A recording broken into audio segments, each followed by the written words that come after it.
এবার জাতিসংঘ এবং ডোনাল্ড ট্রাম্পের নির্দেশে আবারও ক্ষমতা ফিরে পেলেন শেখ হাসিনা। পদত্যাগ করলেন আসিফ নজরুল এবং ডক্টর ইউনূস। মহাবিপদে পড়েছেন উপদেষ্টা এবং তার সমন্বয়করা। কি করতে চলেছে দর্শক সারা দেশে, সম্পূর্ণ ভিডিওটি ধৈর্য সহকারে দেখতে থাকুন। হাসিনা পরবর্তী সময়ে উত্তাল হয়ে রয়েছে বাংলাদেশের পরিস্থিতি। শেখ হাসিনা তার ভিডিও বার্তায় বারবার জানিয়েছেন কোনো উন্নয়ন বাংলাদেশে হচ্ছে না। এই অশান্ত পরিস্থিতিতে এবারে বড় ঘোষণা অন্তর্বর্তী সরকারের প্রধান মোহাম্মদ ইউনূসের। ঢাকার অভিজাত এলাকায় চলছে গোপন বৈঠক। স্তূপ করা ফাইল ঘেটে ঘেটে দেখা হচ্ছে কোথায় কি আছে। প্রতিটা পাতা থেকে খুঁজে খুঁজে বের করা হচ্ছে গোপন তথ্য। টার্গেট আগামী নির্বাচন। ছক কষছেন 14 জন ইনসাইডার। লক্ষ্য শেখ হাসিনাকে ফেরানো। সরকার আর সরকারে আসার পর থেকে গণমাধ্যমে খুব বেশি কথা বলেন না, তবে গতকালকে তিনি আপনার উপদেষ্টা আসিফের, ছাত্র উপদেষ্টা আসিফের একটা বইয়ের কি বলে মোড়ক উন্মোচনে তিনি গিয়েছিলেন। তো সেখানে তিনি একটা বক্তব্য দিয়েছেন। তার এই বক্তব্যকে ঘিরে বিএনপির মধ্যে ব্যাপক সমালোচনা তৈরি হয়েছে। এতদিন যাবৎ সবাই মনে করত আসিফ নজরুল তিনি আসলে বিএনপি পন্থী, কারণ আওয়ামী লীগ সরকার আমলে যারাই আওয়ামী লীগের বিপরীতে কথা বলতো সবাই ভেবে নিত তিনি বিএনপির লোক। তা জিনিসটা স্পষ্ট হচ্ছে আগামী দিনের রাষ্ট্র ক্ষমতায় ডক্টর ইউনূস, আসিফ নজরুল স্যাররা সবাই মনে করছেন এই জাতীয় নাগরিক পার্টি তারাই হচ্ছে মূল খেলোয়াড়, যাদের যাওয়া উচিত। বাকিরা ক্যারিটারি কাইটা যদি যাইতে পারে আর কি করেন। রোহিঙ্গা ক্যাম্প পরিদর্শন করেন, তাদের সম্মানের সঙ্গে প্রত্যাবাসনে পাশে থাকার প্রতিশ্রুতি দেন। সফরের তৃতীয় দিন গুতেরেস জাতীয় ঐকমত্য কমিশনের সদস্য, রাজনৈতিক নেতা, বাংলাদেশি যুবক এবং সুশীল সমাজের সদস্যদের সাথে গোলটেবিল আলোচনায়ও যোগদান করেন। জনাব গুতেরেস যেহেতু একটা রাউন্ড টেবিল বৈঠক করেছেন অনেকের সাথে, এর মধ্যে রাজনৈতিক দলের নেতারা ছিলেন, সংস্কার কমিশনের চেয়ারপারসনরা ছিলেন, সিভিল সোসাইটির মেম্বাররা ছিলেন। সেখান থেকে বেরিয়ে বিএনপি মহাসচিবের বক্তব্য, তিনি যেভাবে সাংবাদিকদেরকে ফেস করেছেন তাতে মনে হয় তিনি বেশ বিরক্ত এই বৈঠকটা নিয়ে। সরকার বিরক্তির নিশ্চয়ই সরকারের ওপরই হবার কথা এবং মহাসচিবের সাথে তারা হয়তো সৌজন্য দেখাতেই গেছেন। যাই হোক, এই প্রসঙ্গে আসসালামু আলাইকুম রহমতুল্লাহ। সবাই কেমন আছেন? আশা করি সবাই অনেক অনেক ভালো এবং সুস্থ আছেন। সবাইকে স্বাগতম জানাচ্ছি আমাদের আরেক নতুন ভিডিওতে। প্রতিদিনের মতো আমি আপনাদের সিরিয়াত ফারুকি। দর্শক, আজকের ভিডিও টাইটেল এবং থাম্বনেল দেখে বুঝতে পেরেছেন আজকে কি বিষয়টা নিয়ে কথা বলবো। বর্তমানে চলমান যে পরিস্থিতি আপনারা জানেন, বিষয়টা নিয়ে আমরা বেশ কিছু ভিডিও দেখব। আসলে বাংলাদেশে হচ্ছেটা কি আর বাংলাদেশ কোন পথে এগিয়ে যাচ্ছে, এসব জানার জন্য অবশ্যই আপনাদেরকে ধৈর্য সহকারে কিন্তু ভিডিওটা দেখতে হবে। আজকের ভিডিওটা অনেক অনেক গুরুত্বপূর্ণ। ভিডিওটি সবাইকে অনুরোধ করবো এক মুহূর্ত না টেনে একটা লাইক দিয়ে সবাই ভিডিও ধৈর্য সহকারে দেখতে থাকুন। অবশ্যই চ্যানেলটিতে নতুন চ্যানেল সাবস্ক্রাইব করে সাথে বসুন। আমরা একটা ভিডিও ফুটেজের মাধ্যমে সর্বশেষ আপডেট এবং বর্তমান পরিস্থিতি সম্পর্কে একটু বিস্তারিত জেনে আসব।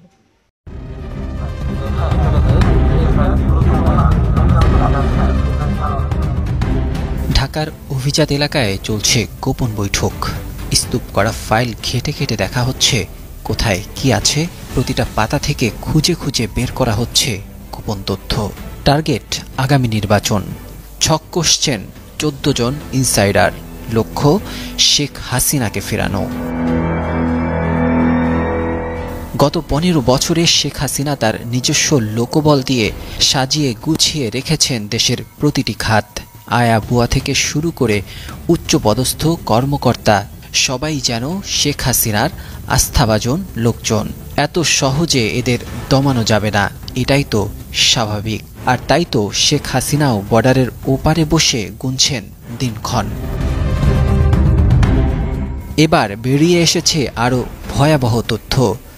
আগামী নির্বাচনেই যেন শেখ হাসিনাকে ফিরিয়ে আনা যায়, সেই লক্ষ্যে একযোগে কাজ করছেন 14 জন ইনসাইডার, যাদের মধ্যে কিছু লোক ইতিমধ্যে অন্তর্বর্তী সরকারেও অন্তর্ভুক্ত হয়েছেন এবং খুবই সাবধানতার সাথে চালছেন তাদের চাল, খুবই ধীরলয়ে। সম্প্রতি আল জাজিরার অনুসন্ধানী সাংবাদিক জুলকারনাইন সায়ের তার এক ফেসবুক পোস্টে লেখেন, অন্তর্বর্তীকালীন সরকারের কেন্দ্রস্থলে অবস্থিত কতিপয় উপদেষ্টা যারা অত্যন্ত দুরভিসন্ধিমূলক উদ্দেশ্য নিয়ে সরকারে প্রবেশ করেছে, তারা কিছুতেই সাধারণ নির্বাচনের মাধ্যমে দেশে একটি রাজনৈতিক সরকার যেন ক্ষমতায় আসতে না পারে সেই লক্ষ্যে কাজ করে চলছে। এই চক্র বাংলাদেশ সেনাবাহিনীর ভিতরও অস্থিরতা সৃষ্টির চেষ্টা করছে। এই অনুসন্ধানী সাংবাদিক দাবি করেন, সরকারের বাইরে থাকা এই চক্রের কয়েকজন অনুঘটকের নাম তিনি আগেও বেশ কয়েকবার উল্লেখ করেছেন। যদি অনতিবিলম্বে এদের বিষয়ে যথাযথ ব্যবস্থা গ্রহণ না করা হয়, তাহলে বাংলাদেশের সার্বভৌমত্ব হুমকির সম্মুখীন হবে বলেও শঙ্কা প্রকাশ করেন তিনি। এই চক্রের সদস্যরা প্রধান উপদেষ্টাকে নেতিবাচকভাবে প্রভাবিত করছেন। যথাসময়ে নির্বাচন অনুষ্ঠিত না হলে ডক্টর ইউনূসও সম্ভবত তার পদটি ত্যাগ করবেন, আর সেই সুযোগে তার পদটি বাগিয়ে নিতে সচেষ্ট রয়েছে ওই চক্র। সেই লক্ষ্যে তাদের পছন্দের একজনকে কিছুদিন আগে ক্যাবিনেটে নেওয়া হয়েছে বলে দাবি করেন এই অনুসন্ধানী সাংবাদিক। জুলকারনাইন সায়ের আরও লেখেন, উপদেষ্টা, সচিব, গুরুত্বপূর্ণ পদ, সামরিক বাহিনীর শীর্ষ কর্মকর্তা সব মিলিয়ে এদের মূল ইনসাইডারের সংখ্যা 9 জন, আর ভাইটাল আউটসাইড অ্যাক্টর আরও 5 জন। এছাড়াও আরও বেশ কয়েকজন রয়েছে এদের দলে। উপযুক্ত সময়ে তাদের নাম ও বিস্তারিত প্রকাশ করা হবে। সাধারণ জনগণ ও রাজনৈতিক দলগুলোর এদের বিষয়ে সোচ্চার ও রুখে দেওয়ার সময় ঘনিয়ে এসেছে বলেও উল্লেখ করেন তিনি। Text report, 21 television.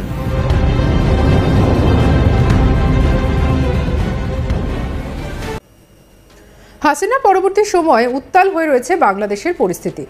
Sheikh Hasina তার ভিডিও বার্তায় বারবার জানিয়েছেন, কোনো উন্নয়ন বাংলাদেশে হচ্ছে না। এই অশান্ত পরিস্থিতিতে এবারে বড় ঘোষণা অন্তর্বর্তী সরকারের প্রধান মোহাম্মদ ইউনূসের। তিনি সাংবাদিক বৈঠক থেকে জানান, বড় কিছু হতে চলেছে বাংলাদেশে। এই বড় কিছুর প্রভাব সকল বাংলাদেশের নাগরিকের উপরেই পড়বে। তিনি আরও বলেন, আর কয়েক মাসের অপেক্ষা, তারপরেই বাংলাদেশে বড় কিছু হতে চলেছে। কিন্তু বড় কিছু বলতে কি বোঝাতে চাইছেন মোহাম্মদ ইউনূস? এবার আপনাদেরকে সেই বিষয় সম্পর্কে বিস্তারিত বলবো। বাংলাদেশে স্টারলিংকের ইন্টারনেট পরিষেবা আগামী কয়েক দিনের মধ্যেই চালু হবে। আর এই পরিষেবা চালু হলে ব্যবসা বাণিজ্যে ব্যাপকভাবে উন্নতি হবে বলেই জানিয়েছেন অন্তর্বর্তী সরকারের প্রধান মোহাম্মদ ইউনূস। আর এদিকে তার দাবি, বড় প্রযুক্তিভিত্তিক ব্যবসা শুরু হবে এর জেরে। তার আশা, কক্সবাজার প্রযুক্তির হাব হতে পারে। সরকার কিছু ধরিয়ে দেবে না, সরকার উৎসাহ দেবে, আপনাদের ধরে নিতে হবে। আরও বড় কাজ করতে হবে নাগরিকদের সরকারের সমর্থন আছে, এই কথা বলেন মোহাম্মদ ইউনূস। কি বলছেন শুনব। নিজে করি ফুলে 2-4 জন আত্মরে গেলে বহুত কাম করে ফেলা যায়। এই চেষ্টা করেন দিল্লির কক্সবাজার এনে আজকে পর্যটন কেন্দ্র হইতাম চাইলে না হইতাম না, পর্যটনের কথা বারবার করার দরকার নেই। এবার আর বিরাট অর্থনৈতিক শক্তি কক্সবাজার, এই পুরো জিনিস শ্রমিকেরা খেয়াল করে। আমাকে একজনে বললো যে আমরা স্টারলিংক শুনছেন বোধহয় পত্রিকায়, যে একটা ইন্টারনেট ফেসিলিটি আমরা তৈরি করতেছি, যেটা ফাস্ট, খুবই দ্রুতগতির ইন্টারনেট। এই দ্রুতগতির ইন্টারনেট এই কয়েক মাসের মধ্যে এসে যাবে। এসে যদি যায়, কি ব্যবহার হবে, এইটার ব্যবহারের জন্য তরুণরা একেবারে এক পায়ে খাড়া, তাদের নিজস্ব জগৎ তারা তৈরি করে ফেলতে পারবে, যেহেতু এখন সারা দুনিয়ার সঙ্গে তাদের ইন্টারাকশন শুরু হয়ে যাবে। এর ফলে অনেক ব্যবসা বাণিজ্য সৃষ্টি হবে। আমাকে একজন জিজ্ঞেস করলো যে এত ব্যবসা বাণিজ্যের কতগুলো বড় বড় ব্যবসা সৃষ্টি হবে প্রযুক্তিভিত্তিক, কোথায় নিয়ে যাবেন, কোন জায়গাতে এটা ফোকাস একত্রিত রাখবেন। তো আমি বলতেছিলাম, এটা তো বাংলাদেশের কোনো জায়গায় যে কোনো হতো। একজন বলছে কক্সবাজার করবো, ভালো কথা।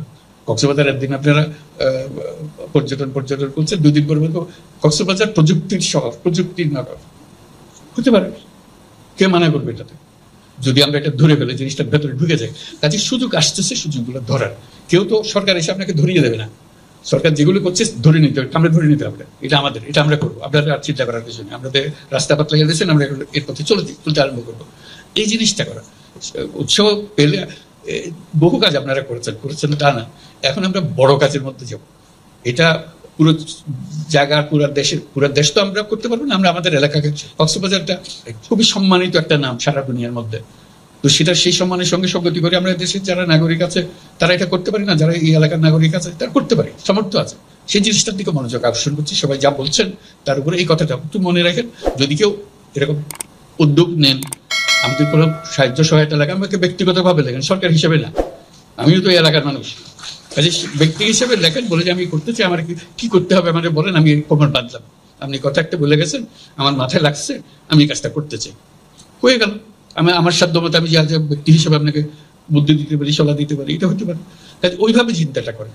সরকারের কাছে ফর্দ দিতে দিতে হয়রান হয়ে যাবেন, এটা কোনো কোথায় যে হারিয়ে যাবে এইসব ফর্দ কোনো ঠিকানা নেই। নিজের কাছে নিজে করে ফেলতে পারে, এটা অনেক অনেক ভালো। এই শক্ত সামর্থ্য কক্সবাজারে আছে, সেই জন্য বললাম বাংলাদেশের বেশি শহরের এই শক্ত সামর্থ্য নাই, কক্সবাজারে আছে। এটা আপনারা একটু খেয়াল করেন। কি যেখানে দরজাটা খুলে দেওয়া যাবে সেটা আজকে বলেন, আমারে বলেন, আমি তো সামনেই আছি। এখানে এই লবণ শিল্পের দরজা খুলতে হলে কি চাবিটা ঘুরাইতে হবে আমারে বলেন সরকারের পক্ষ থেকে। তাহলে আমি তার ধরে দিই, তুমি ঘুরাইতেছি না, বলুন না, সামনে সামনে সরকারের কি করণীয় আপনি জানেন। লবণ কিভাবে উৎপাদন করতে হয়, কারা খায়, কি দামে খায়, কোথায় বিক্রি করা যায়, সব আপনি জানেন। সরকার আপনাকে কি করে দিতে হবে? আপনি বলছেন আমার কি করতে হবে, ব্যাংকের লোন নিয়ে দিতে হবে।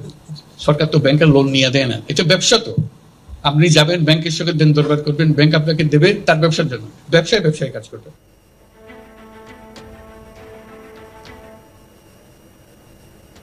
প্রসঙ্গত, ইলন মাস্কের স্টারলিংক ইন্টারনেট পরিষেবায় যুক্ত হতে চলেছে বাংলাদেশ।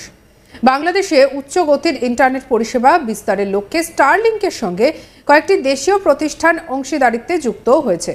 গত 13 ফেব্রুয়ারি নরেন্দ্র মোদীর আমেরিকা সফরের সময় আমেরিকান ধনকুবের ইলন মাস্কের সঙ্গে ভিডিও কলে কথা বলেছিলেন বাংলাদেশের প্রধান উপদেষ্টা মোহাম্মদ ইউনূস। তখন বাংলাদেশে স্টারলিংকের স্যাটেলাইট ইন্টারনেট চালু করার বিষয়ে ইলন মাস্ককে আহ্বান জানান মোহাম্মদ ইউনূস, যার কূটনৈতিক তাৎপর্য রয়েছে বলেই মনে করা হচ্ছে। বাংলাদেশের অবকাঠামোতে স্টারলিংকের সংযোগ স্থাপন করলে তা বিশেষ করে বাংলাদেশের উদ্যমী যুব সমাজ, গ্রামীণ এবং সুবিধাবঞ্চিত নারী এবং প্রত্যন্ত ও অনগ্রসর জনপদের জন্য রূপান্তরমূলক প্রভাব ফেলবে বলে জানান মোহাম্মদ ইউনূস।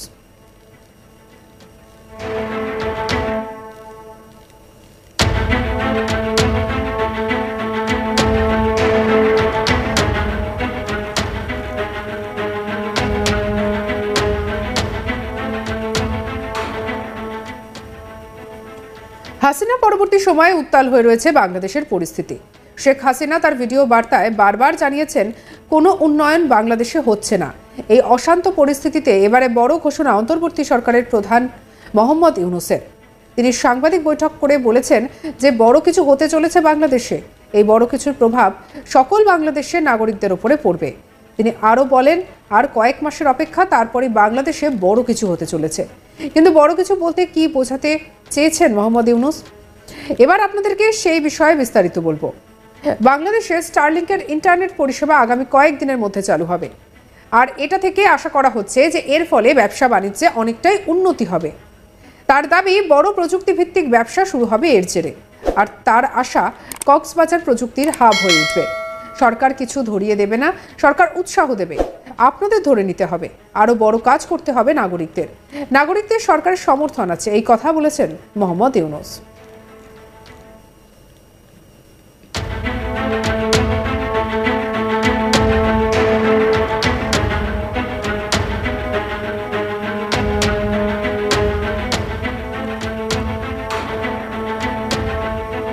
কি বলছেন মোহাম্মদ ইউনূস, শুনবো।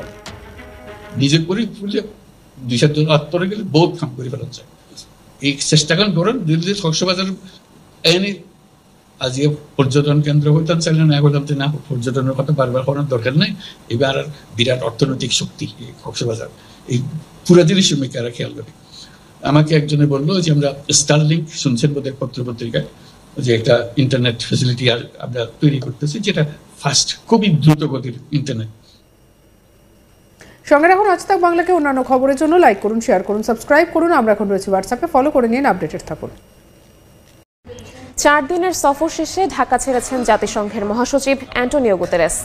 সকালে 9:50 শাহজালাল আন্তর্জাতিক বিমানবন্দর ত্যাগ করেন তিনি।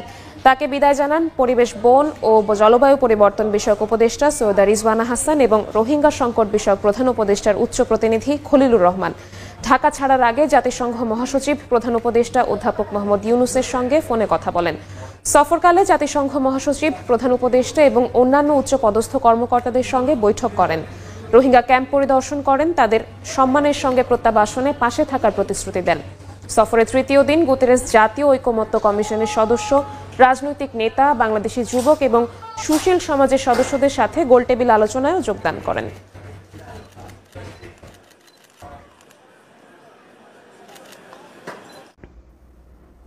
বাংলাদেশ সফর শেষ হবার প্রাক্কালে জাতিসংঘের মহাসচিব অ্যান্টোনিও গুতেরেস যৌথ সংবাদ সম্মেলন করেছেন আমাদের পররাষ্ট্র উপদেষ্টার সাথে। সেখানে বেশ কিছু ইস্যু এসছে এবং উনি এর মধ্যে যা যা করলেন সব কিছুর একটা মূল্যায়ন একটু করতে চাই। এর মধ্যে খুবই ইন্টারেস্টিং একটা ব্যাপার আমার চোখে পড়লো, সেটা হচ্ছে অ্যাপারেন্টলি মনে হবে জনাব গুতেরেস যেহেতু একটা মানে রাউন্ড টেবল বৈঠক করেছেন অনেকের সাথে, এর মধ্যে রাজনৈতিক দলের নেতারা ছিলেন, সংস্কার কমিশনের চেয়ারপারসনরা ছিলেন, সিভিল সোসাইটির মেম্বাররা ছিলেন। সেখান থেকে বেরিয়ে বিএনপি মহাসচিবের বক্তব্য তিনি যেভাবে সাংবাদিকদেরকে ফেস করেছেন তাতে মনে হয় তিনি বেশ বিরক্ত এই বৈঠকটা নিয়ে। সরকার বিরক্তির নিশ্চয়ই সরকারের ওপরই হবার কথা এবং মহাসচিবের সাথে তারা হয়তো সৌজন্য দেখাতেই গেছেন। যাই হোক, এই প্রসঙ্গটাতে আসবো, কিন্তু এর মধ্যে যা যা ঘটনা ঘটলো আমাদের কি টেক অ্যাওয়ে এগুলো নিয়ে একটু কথা বলতে চাই। গতকাল খুবই আলোচনার বিষয় হয়েছিল জনাব অ্যান্থনিও গুতেরেসের সাথে আমাদের প্রধান উপদেষ্টা টেকনাফে গেছেন, রোহিঙ্গাদের সাথে তারা ইফতার করেছেন। নট অনলি দ্যাট, এদিন রোজা করেছিলেন, অ্যাটলিস্ট ফাস্টিং, আমরা এটাকে রোজা এভাবে না বললেও করেছিলেন সংহতি জানিয়ে, এবং প্রায় লাখখানেক মানুষের সাথে তারা ইফতার করেছেন। এবং খুবই আলোচিত হয়েছে আমাদের প্রধান উপদেষ্টার একটা ভাষণ, চাটগাঁয়া ভাষার ভাষণ। আমি যেহেতু জন্মেছি বড় হয়েছি চাটগাঁর একদম কাছে, চন্দ্রঘোনা, রাঙামাটি জেলার, আমাদের পাশেই রাঙ্গুনিয়া ছিল, কলেজ চিটাংয়ে পড়েছি, প্রচুর চিটাংয়ের বন্ধু বান্ধব ছিল, ফলে ভাষাটা আমি খুব ভালো বুঝি, একটু একটু বলতেও পারি, যদিও তাদের যে অ্যাকসেন্ট এবং ইন্টোনেশন সেটা আমার নেই। যাই হোক, আমি প্রতিটা শব্দই বুঝেছি, যারা অনেকে বোঝেননি তারা বোঝার চেষ্টা করেছেন। দেখুন, তুমুল আলোচনার বিষয় হয়েছে। অ্যান্ড আই মাস্ট সে অত্যন্ত প্যাশনেট ইমোশনাল একটা স্পিচ ছিল, দুর্দান্ত, ভীষণ মায়ায় তিনি তাদের সাথে কথা বলেছেন। কিন্তু একটা ছোট্ট সংশয় বা খটকা আমার লেগেছে, এই স্পিচটা এই ভাষায় দেওয়া ঠিক হয়েছে কিনা। কারণ রোহিঙ্গাদের ভাষাটাও আসলে চাটগাঁয়ের ভাষাই। আমি বহু রোহিঙ্গার ভাষা শুনেছি আগেও, বুঝেছি সেগুলো খুঁটিনাটি, কারণ এই ভাষাটা আমি বুঝি। মানে ডক্টর ইউনুস যখন এই ভাষায় ভাষণ দিচ্ছেন এবং রোহিঙ্গারা যেটা বুঝতে পারছে, ফলে মিয়ানমারের একটা ন্যারেটিভ অ্যাস্টাবলিশড হয়। তারা দীর্ঘদিন থেকে বলছে এরা মূলত চাটগাঁ থেকে যাওয়ার মানুষ, তারা মানে মিয়ানমারের নাগরিকই না। যাই হোক, এই আলোচনাটা সরিয়ে রেখে আমরা মূল কাজের কথাতে যদি আসি, সেটা হচ্ছে রোহিঙ্গাদের প্রত্যাবাসন নিয়ে কথা বলেছেন। আগামী ঈদ যাতে তারা তাদের নিজ ভূমিতে করতে পারেন সেই আশাবাদ ব্যক্ত করেছেন। কিন্তু আসলে এটা হবে না, এটা মোটামুটি নিশ্চিত। আদৌ রোহিঙ্গারা বাংলাদেশ থেকে যাবে কিনা আমার সন্দেহ আছে, সেই আলোচনা আরেকদিন করব। এটা যে হবে না সহসাই তার প্রমাণ হলো, জাতিসংঘের মহাসচিবকেও এই প্রশ্নটা জিজ্ঞেস করা হয়েছিল, তখন তিনি বলেছেন যে সেফ রিটার্নের কোনো আশু সম্ভাবনা তিনি দেখেন না। আজকে যে সংবাদ সম্মেলন হলো তাতে একটা জিনিস খুব ক্লিয়ার, যে উনি আসলে আমাদের এটা সরকারের জন্য খুবই পজিটিভ বা প্লাস পয়েন্ট হয়েছে জাতিসংঘ মহাসচিবের মতো এমন একজন মানুষ আসা, এবং আমাদের এই সরকারের ট্রানজিশনাল সময় তারা সাহায্য করতে প্রস্তুত। তারা মানে এক্স্যাক্টলি যেটা বলেছেন, আমি একটু যদি পড়ি বাংলায় ব্যাপারগুলো এরকম: এদেশের জাতীয় অভিযাত্রার এই গুরুত্বপূর্ণ মুহূর্তে বাংলাদেশে এসে আমি বিশেষভাবে আনন্দিত। প্রধান উপদেষ্টা অধ্যাপক মোহাম্মদ ইউনূসের নেতৃত্বে বাংলাদেশ একটি গুরুত্বপূর্ণ পরিবর্তনের মধ্য দিয়ে যাচ্ছে। বৃহত্তর পরিসরে গণতন্ত্র, ন্যায় বিচার এবং সমৃদ্ধির ভবিষ্যতের জন্য জনগণের আশাকে স্বীকৃতি দেয় জাতিসংঘ। এটি বাংলাদেশের জন্য একটি গুরুত্বপূর্ণ মুহূর্ত, একটি ন্যায়সঙ্গত, অন্তর্ভুক্তিমূলক এবং সমৃদ্ধ ভবিষ্যতের দিকে বাংলাদেশের প্রচেষ্টাকে সমর্থন করার জন্য আন্তর্জাতিক সম্প্রদায়কে অবশ্যই ভূমিকা রাখতে হবে। বাংলাদেশ যেহেতু গুরুত্বপূর্ণ সংস্কার ও পরিবর্তনের মধ্য দিয়ে যাচ্ছে, আমি আপনাকে আশ্বস্ত করছি যে জাতিসংঘ শান্তি, জাতীয় সংলাপ, আস্থা, ঐক্যমত্য সহায়তা করতে প্রস্তুত। সকলের জন্য একটি টেকসই, একটি ন্যায়সঙ্গত ভবিষ্যৎ গড়ার লক্ষ্যে বাংলাদেশের জনগণের সঙ্গে কাজ করে আপনাদের অবিচল অংশীদার হিসেবে জাতিসংঘের উপরে নির্ভর করতে পারেন। এটা তিনি বলেছেন। তাতে মনে হতে পারে যে এটা তারা গুরুত্বপূর্ণ এজেন্ডা। আমার কাছে আসলে মনে হয় না। তার বক্তব্যে উনি এটা ইনক্লুড করেছেন কারণ ওই বৈঠকটা, যেটার কথা আমি শুরুতে বলেছি, তিনি আসলে বাংলাদেশে কেন এসেছেন তার এই সংবাদ সম্মেলনে তিনি ক্লিয়ারলি বলেছেন। সেটা হচ্ছে প্রত্যেক রমজানের সময় তিনি পৃথিবীর কোনো না কোনো অঞ্চলের দুর্দশাগ্রস্ত, নানানভাবে সংকটের মধ্যে থাকা মুসলিম সম্প্রদায়ের কাছে যান, তাদের সাথে রোজা মানে ফাস্টিং করেন, তাদের সেটার ব্যাপারে মনোযোগ আকর্ষণ করার চেষ্টা করেন গ্লোবাল কমিউনিটির। এটা আসলে মূলত সেই, উনি আসলে রোহিঙ্গাদেরকে দেখতে এসেছেন। বিশেষ করে এখন রোহিঙ্গাদের যেহেতু অর্থ সাহায্য নিয়ে চরম সংকট আছে, যেটার বিরাট ইম্প্যাক্ট আমাদের উপরে পড়তে পারে, সে কারণেই তিনি এসছেন। বাংলাদেশের সংস্কার বা এসব ব্যাপারে তিনি সাহায্য করতে প্রস্তুত আছেন। আমার কাছে এটা আসলে মূলত একটা ডিপ্লোম্যাটিক রেটরিক বলে মনে হয়েছে। কেন মনে হয়েছে বা আদৌ সম্ভব কিনা আমি সে প্রসঙ্গে আসবো। এখানে আলোচনার মধ্যে যেটা খুবই গুরুত্বপূর্ণ সেটা হচ্ছে জাতিসংঘ বাংলাদেশের মধ্য দিয়ে, আমি তিনি আসার দিনই একটা ভিডিও দিয়েছিলাম, সেখানে বলেছি, কারণ পত্রিকায় এসেছিল যে জাতিসংঘ চাইছে রাখাইন প্রভিন্সে মানবিক সাহায্য পৌঁছানোর জন্য বাংলাদেশের মধ্য দিয়ে একটা করিডোর খোলার জন্য। বাংলাদেশের দিক থেকে এখনও এটা আসলে অ্যাগ্রি করা হয়নি, অ্যাটলিস্ট বুঝলাম, কারণ অ্যাগ্রি করা হলে এটা আমাদেরকে জানানো হতো, কিন্তু এটা জাতিসংঘ চেয়েছে। এটা আসলে খুবই স্ট্র্যাটেজিক এবং সিকিউরিটির একটা ইস্যু। বাংলাদেশ খুব সিরিয়াসলি এটা ইভ্যালুয়েট করে সিদ্ধান্ত নেবে বলে আমরা আশা করি, কিন্তু এটা চাওয়া হয়েছে। সুতরাং রোহিঙ্গাই আসলে মূল তার বিষয় ছিল, তাদের দুর্দশা দেখা, তাদের সাথে সলিডারিটি দেখানো, তাদের প্রতি গ্লোবাল কমিউনিটির মনোযোগ আকর্ষণ করা এবং এই করিডোরটা নিশ্চিত করা যাতে রাখাইনে যুদ্ধরত জায়গাগুলোতে হিউম্যানিটেরিয়ান সাহায্য পৌঁছানো যায় বাংলাদেশ হয়ে। কিন্তু ঝুঁকির কথা আগেও বলেছি যে এখানে আসলে যারা নিয়ন্ত্রণে আছে তাদের নিয়ন্ত্রণাধীন এলাকায় যদি পাঠানো হয় সেটা জান্তাকে ক্ষতিগ্রস্ত করবে, ক্ষুব্ধ করবে। আবার জান্তার হাতে তেমন কোনো জায়গা নেই, যদি সেরকম কোনো জায়গা আবার ভবিষ্যতে তৈরি হয় সেখানে পাঠালে আবার আরাকান আর্মি ক্ষুব্ধ হবে। সো এই সংকটগুলো তো আসলে আছেই, এই ব্যাপারটা আমাদের একটু মাথায় রাখতে হবে। মূলত এই কথাগুলোই আসলে সংবাদ সম্মেলনে হয়েছে। যে কোনো প্রসঙ্গে বলছিলাম যে বিএনপির বিরক্তি। শুরুতে বলেছি যে তিনি একটা রাউন্ড টেবলে বসেছেন জাতিসংঘের মহাসচিব, এর মধ্যে কয়েকটা রাজনৈতিক দলের রিপ্রেজেন্টেশন ছিল, বিএনপি, জামায়াত, এবি পার্টি। আমি অবাক হয়েছি যে আরও কিছু দল তো থাকা উচিত ছিল, তারা কেন ইনভাইটেড হয়নি, কারা ইনভাইট করেছে, কেন অন্যরা ইনভাইটেড হয়নি আমি আসলে জানি না, বাট হয়নি। সুশীল সমাজের মানুষজন ছিলেন এবং সংস্কার কমিশনের লোকজন ছিলেন। তো মিটিং শেষে জনাব মির্জা ফখরুল ইসলাম আলমগীর ব্রিফ করেছেন, যেখানে তিনি খুব ক্লিয়ারলি জানিয়েছেন যে এখানে সংস্কার নিয়ে আলাপ তোলা হয়েছিল, কমিশন থেকে জানানো হয়েছে কী করা হচ্ছে। তারা বরাবরের মতো তাদেরকে জিজ্ঞেস করা হয়েছিল যে আপনারা কি জানিয়েছেন, তিনি বরাবরের মতো বলেছেন যে ন্যূনতম সংস্কার শুধুমাত্র নির্বাচনের সাথে রিলেটেড সংস্কারগুলো করে খুব দ্রুত নির্বাচনের কথা তারা জাতিসংঘের মহাসচিবকেও বলেছেন। ডক্টর আসিফ নজরুল ইসলাম আমাদের বাংলাদেশের খুবই স্বনামধন্য একজন প্রথিতযশা আইনের শিক্ষক, এর পাশাপাশি বাংলাদেশ আওয়ামী লীগের শাসনামলে তিনি আপনার সরকারের বিরুদ্ধে একদম প্রকাশ্যে যে সমালোচনাগুলো বাংলাদেশে বসে কেউ করতে পারতো না তিনি করতেন। আল্লাহর কাছে একটা ফরিয়াদ করেছিলেন, আল্লাহ জীবনে যদি একবার তুমি এই মন্ত্রী বানাই দাও, বাংলাদেশকে বদলাই দিব। এখন তিনি নিজেই সরকার, আর সরকারে আসার পর থেকে গণমাধ্যমে খুব বেশি কথা বলেন না। তবে গতকালকে তিনি আপনার উপদেষ্টা আসিফের, ছাত্র উপদেষ্টা আসিফের একটা বইয়ের কি বলছে মোড়ক উন্মোচনে তিনি গিয়েছিলেন। তো সেখানে তিনি একটা বক্তব্য দিয়েছেন, তার এই বক্তব্যকে ঘিরে বিএনপির মধ্যে ব্যাপক সমালোচনা তৈরি হয়েছে। এতদিন যাবৎ সবাই মনে করত আসিফ নজরুল তিনি আসলে বিএনপি পন্থী, কারণ আওয়ামী লীগ সরকার আমলে যারাই আওয়ামী লীগের বিপরীতে কথা বলতো সবাই ভেবে নিত তিনি বিএনপির লোক। আমাকে নিজেকেও এরকম বহুত ধরনের ঝামেলা পোহাইতে হয়েছে, কারণ সমালোচনা করতাম, তো এটার কারণে নানান ধরনের ঝামেলা কিন্তু ব্যক্তি জীবন আমি পোহাইছি, কাছের লোক যারা জানেন। তো যাই হোক, এখন এই সরকারে বসার পরে আগামী দিনে রাষ্ট্র ক্ষমতায় কারা যাবে, জামাত মূল পটভূমি থেকে আউট হয়ে সেখানে ইন করেছে জাতীয় নাগরিক পার্টি, অর্থাৎ আসিফ নজরুল ইসলামের সাথে এই মুহূর্তে উপদেষ্টা পরিষদে যারা আছেন, বাহিরে যারা আছেন, তারা সবাই খুবই একটা ভালো সম্পর্ক আছে তাদের সাথে। আগামী দিনের রাষ্ট্র ক্ষমতায় ডক্টর আসিফ নজরুল ইসলাম আসলে ছাত্রদেরকে দেখতে চায়, বিএনপিকে না।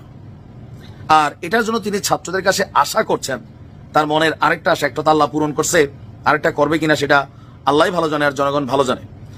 জুলাই গণঅভ্যুত্থানের নেতাদেরকে তিনি আবেগে, তারা সবাই তার সন্তান সমতুল্য, তো তিনি বলছেন বাবা বাবা সম্বোধন করে তিনি বলছেন যে তোমরা অনেক বড় বড় দায়িত্ব পালন করেছ, কিন্তু আরো অনেক বড় দায়িত্ব পালন করার বাকি আছে।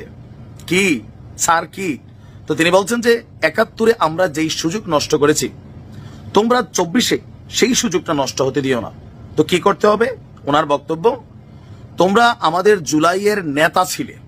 এখন যে তারেক রহমানকে দাবি করা হচ্ছে তিনি জুলাইয়ের নেতা ছিলেন, জামাতকে বলা হচ্ছে তারা ছিল নেতা, তার মানে তারা না, তিনি বলছেন যে এই ছাত্ররাই নেতা ছিল। আরো অন্তত ৫-১০ বছর আমাদের নেতা থেকে বাংলাদেশ নামক রাষ্ট্রকে একটা কাঙ্ক্ষিত গন্তব্যে পৌঁছে দিও, এটাই আমার প্রত্যাশা। এখন তিনি যে কথাগুলো বলছেন ওই মুহূর্তে আপনার কি বলা হয় যে তার সামনে সমবেত যারা ছাত্র জনতা ছিল বলছেন যে আমি তোমাদের ওয়ার্ন করে দেই বাবা, অনেক কষ্ট এবং অপেক্ষার পর আমরা তোমাদের পেয়েছি। তোমরা একটা নতুন রাষ্ট্রের স্বপ্ন ও সুযোগ আমাদের সামনে হাজির করেছ। বস্তুতপক্ষে ৯০ সালেও এমন সুযোগ সৃষ্টি হয়নি, ৭১-এর পর এবার প্রথম এলো। তো এটা ওনার প্রত্যাশা। এখন ওনার যে প্রত্যাশা, এই প্রত্যাশা আবার বিএনপির কাছে ভিলেন টাইপের প্রত্যাশা, যারে তারা তো ক্ষমতায় আছে। এমনকি ডক্টর ইউনূসের পর যাকে সবচেয়ে শক্তিশালী ধরা হয় তিনি হচ্ছেন doctor Asif Nazrul. Even Yunus sir যেই কথাগুলো বলেন সংস্কার, সেই সংস্কারের সাথে সুর মিলিয়ে তিনি গতকালকে এই কথাটা বলেছেন যে সবার অভূতপূর্ব আত্মদানের মধ্য দিয়ে যে প্রত্যাশা তৈরি হয়েছে সেটাকে এগিয়ে নিতে হবে। কাদের বলছেন? ছাত্রদের। তাহলেই জুলাইয়ের আত্মদান এবং সব স্তরের মানুষের সামষ্টিক প্রত্যাশা সার্থক হবে। রাষ্ট্র ব্যবস্থাকে সংস্কার করতে হবে। এখন বিএনপি তো মনে করছে যে ডক্টর ইউনূস সংস্কার খেলছেন। এটা অনেকের কাছে মনে হচ্ছে যে সংস্কারের মধ্যে যেটা হচ্ছে একটা রাজনৈতিক দল তৈরি হচ্ছে। বিএনপি এমনিতেই বলছে এই যে ছাত্রদের রাজনৈতিক দলটা, এটার পিছনের প্রধান পৃষ্ঠপোষক কয়েকজন ব্যক্তির মধ্যে আসিফ নজরুল স্যারকেও কিন্তু সন্দেহ করেন তারা।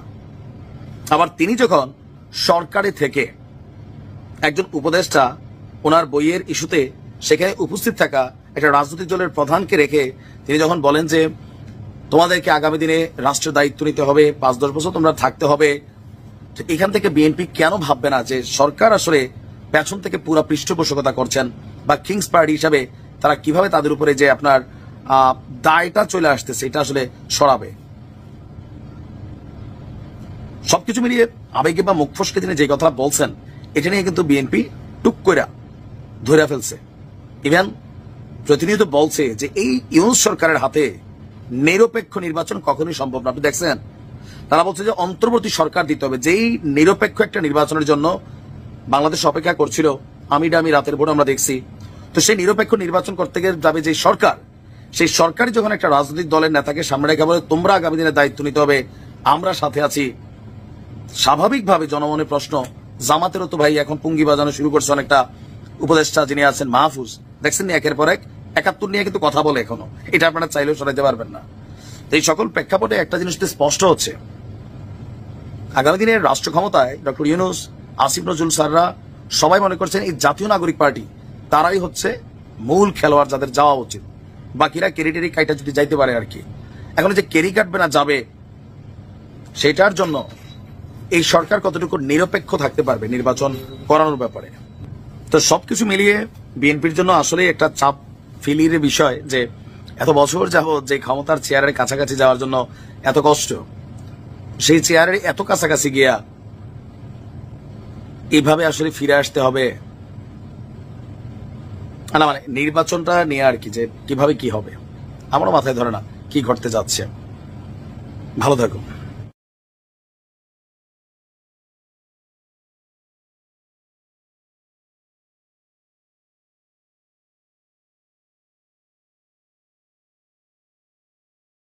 তো প্রিয় দর্শক, এই বিষয়টা নিয়ে আপনার মতামত দ্রুত কমেন্ট জানিয়ে ফেলুন। অবশ্যই আমাদের চ্যানেলটিতে নতুন থাকলে চ্যানেল সাবস্ক্রাইব করে সাথে থাকবেন।